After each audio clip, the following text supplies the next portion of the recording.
there's a point when we start to realize that we have to become more gentle with ourselves, because when we transition and when we're coming into different layers of ourselves, we have to remember that intellectualizing information and actualizing information are two different things. So I can understand the concept, you can understand the concept, but until you fully embody that concept, you don't fully understand it. It's like if I'm telling you something, if I'm telling you to do something that I don't do, then I don't know what I'm talking about. You know what I mean? Giving advice that you don't heed yourself. But like with spiritual information, and even that word is just funny to me, spiritual. Like this is the whole thing is spiritual. Everything is spiritual. So life gives us opportunity all the time to better ourselves, to become different, to embody information. We have to remember there's a process. Like 5 years is not a long time. 10 years is not a long time. You might have a little seed of information right now that it's gonna take 5 years. It's gonna take 10 years to fully embody that little seed. And so you have to learn to be patient with yourself and enjoy the process. And that'd be hard to do because it's like sometimes you feel so stuck in your own body. You feel stuck. Like this is like, you feel like it's a limit. Like this is the separation, but it's not. This doesn't separate us from anything. We just feel like it does.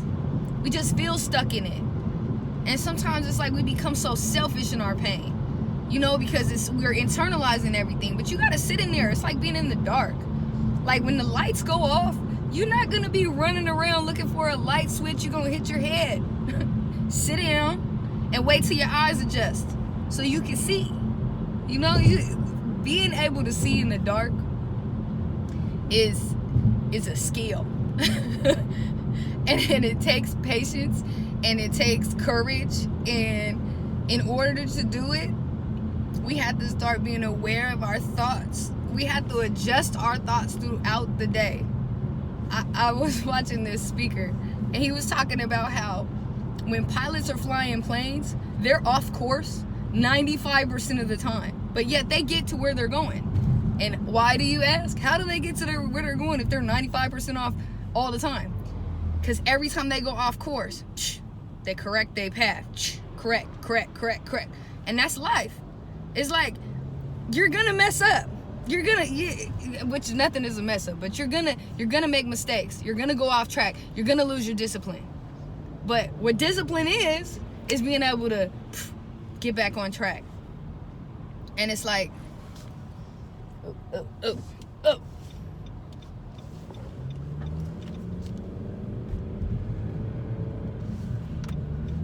How about we learn? How about we take upon ourselves to learn to love discipline? How about that? Have you ever had, like, if you really put yourself to the test and you really say, okay, I got to do this every single day. This is what I'm going to do. I'm going to get up. Or even just for the next 30 days, the next 7 days. Like, give yourself a task. Like, make life fun, you know?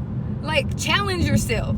Because, like, we have to challenge ourselves. Everything is always, it always needs that type. That's challenge is inspiration. Challenge is like gauging potential, right? And there's nothing more fun than gauging your potential.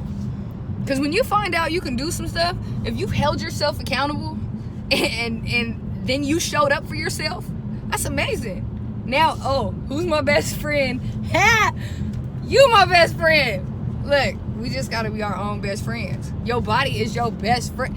Your body loves you more than anybody does. So guess what? It's real. You gotta really appreciate that. Your body is always at work for you. It is. You feed it some bullshit, and it's like, okay, guys, get the troops together. We got to get this bullshit out the system in order to obtain homeostasis, in order for us to be okay. Let's get on it. So if your body can do that for you, you know what I'm saying? Do that for your body. Help it out. It loves you. Best friends. Dang.